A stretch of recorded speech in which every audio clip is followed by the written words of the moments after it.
Rumours have turned to reality. We now know that Remco is on the move. Promise has also turned into performance.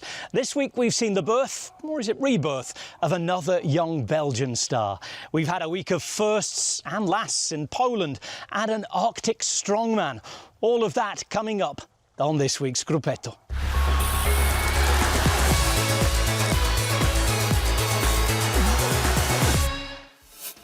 Plenty happened off the bike this week, but we begin, as always, with the action. After a week-long break, UCI World Tour stage racing returned with the Tour de Pologne. Polish champion Rafał Majka was racing his home tour for the final time before retirement at the end of this season. But a young gun took the opening bit of success of the week. Olav Koy victorious in a sprint on stage one. Former French champion Paul Lapeyra then surged ahead in an uphill sprint to win day two, claiming the race lead. The Decathlon Age de Zermatt was down on day three, however, and unfortunately so were many others in the bunch. A big crash that required the use of all of the available ambulances forced the race direction to call a neutralisation. Thankfully, the stage was able to be finished, however, in somewhat controversial circumstances. GC teams were neutralised. OK, I'm sure everyone can get on board with that. However, the stage was allowed to restart with several riders back in who'd already been dropped during hard racing before the incident. One of those riders won. Ben Turner, first to the line and quite rightly celebrating. Now, that's not the rider or team in question's fault. Turner was allowed to race, so he did race, and race better than anybody else. But there will have been raised eyebrows for other teams, managers and owners, given all the investment and work that goes into every race, often every single watt that's put through the pedals. The neutralisation for safety was no problem, and let's be honest, welcomed. But then, once underway, to pretend that the previous chunk of the stage didn't happen, let everyone start again on the same time and in the same group. A strange one, though. Let us know what you think in the comments section below. Turner was in the mix for his second successive stage win, but Paul Magnier showed his class to edge ahead and take day four. His 10th pro win, first on the World Tour, and still all at just the age of 21. Both Magnier and Turner were present again in Zakopane 24 hours later. But after Kristen and Bettiol's late move was brought back, Matthew Brennan was there to beat them all to the line. An incredibly powerful sprint. No lead-out man, but devastating to the competition nonetheless. Yet another World Tour win for one of the sensations of the season.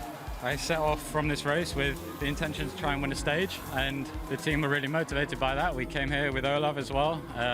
We did well there, but we always want to chase more. So we kept striving, and I'm happy to kind of finish today's work off from the team. Bukovina hosted the final road stage, and at the business end of it, Victor Longelotti charged from the back and snatched the stage victory from Brandon McNulty at the line, earning 10 seconds in bonuses and the yellow jersey with it. An historic first World Tour win for the micro-state of Monaco.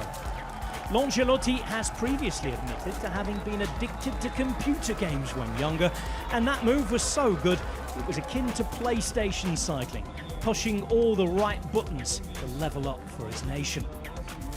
The race ended with a time trial, a 12.5-kilometre test that proved decisive in the GC battle. McNulty began the day in second place, just 7 seconds behind the new leader Longelotti.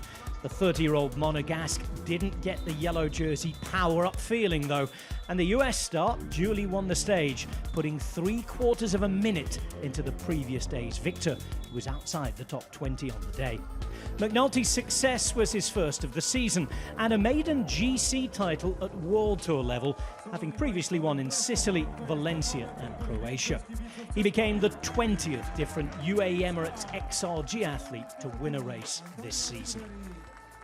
Now, it's become an habitual August appointment for Arctic explorers, and one of the most scenic races on the cycling calendar took place in Norway's stunning far north.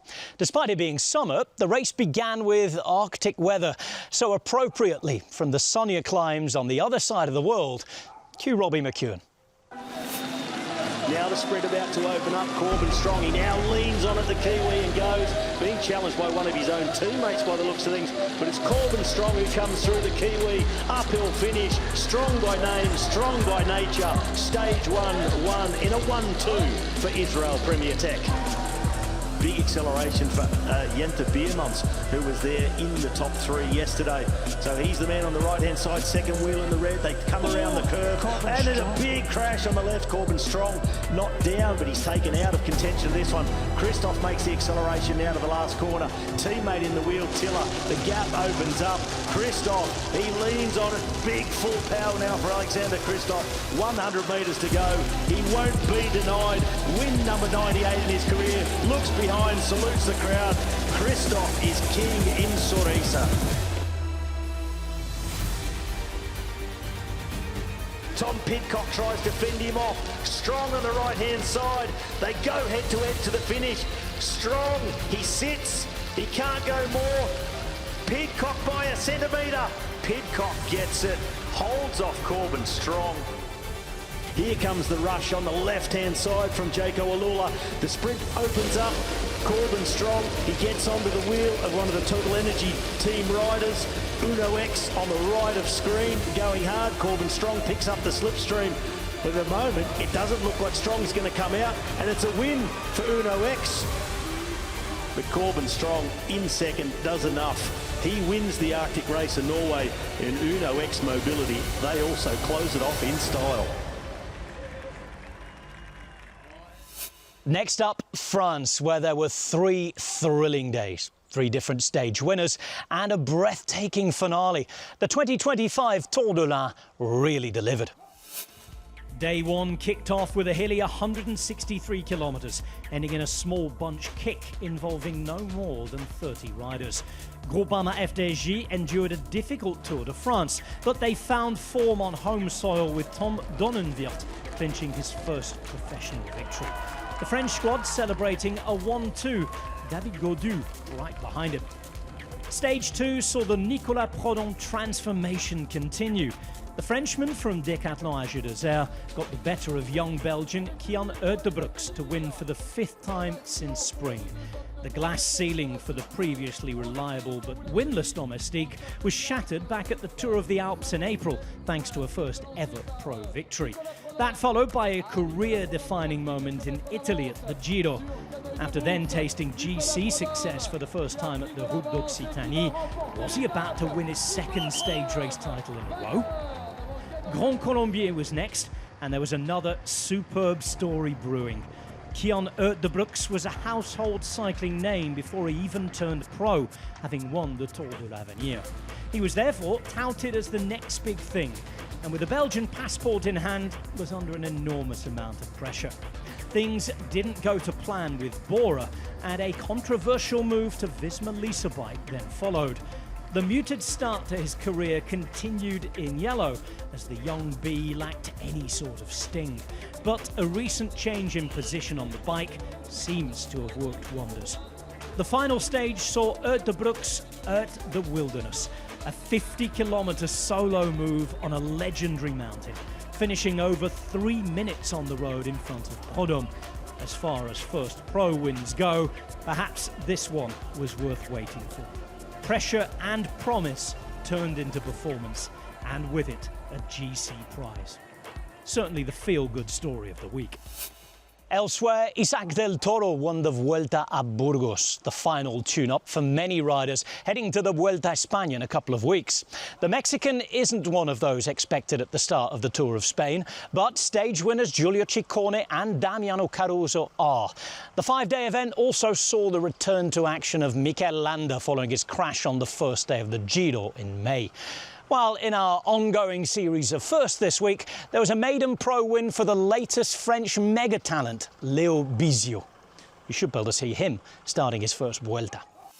Right then, it's been on the cards for a while. We suggested as much in last week's show, but it has now been confirmed. Remco Evenepoel has signed for Red Bull Bull-Bora-Hansgrohe, moving to the German squad at the end of this season. Reports suggest he's set to become the 2nd highest paid rider in the sport, with only Tadej Pogacar earning more. Can Red Bull give Remco his GC wings for the first time in a while? Well, that's what both rider and team will want. Evenepoel has not won a World Tour stage race for over 2 years. Let us know if you think that Remco the Red Bull will be a success by posting in the comments section below this video if you're watching on our YouTube channel. And remember too, where will that leave Primož Roglič? Where does it also leave Remco's current team? Well, they'll maybe pivot back to their former classics and sprint identity.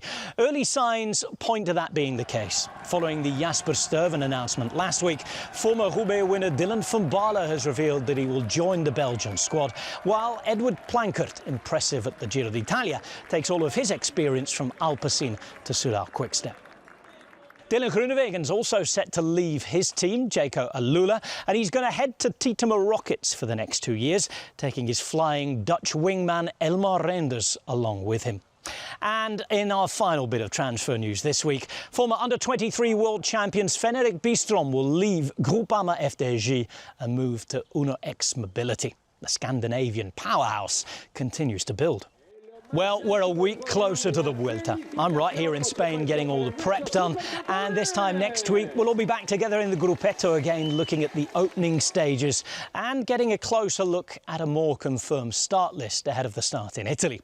While we wait for the final Grand Tour of the season to kick off, there's the Tour of Denmark this week on TNT Sports and Discovery+.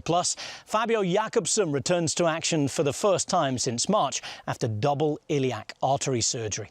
The women's peloton returns to the World Tour for the first time since the Tour de France.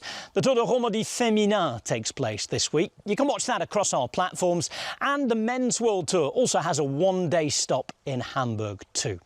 For now, though, from this week's Gruppetto, we'll see you next time. Enjoy the racing. Goodbye.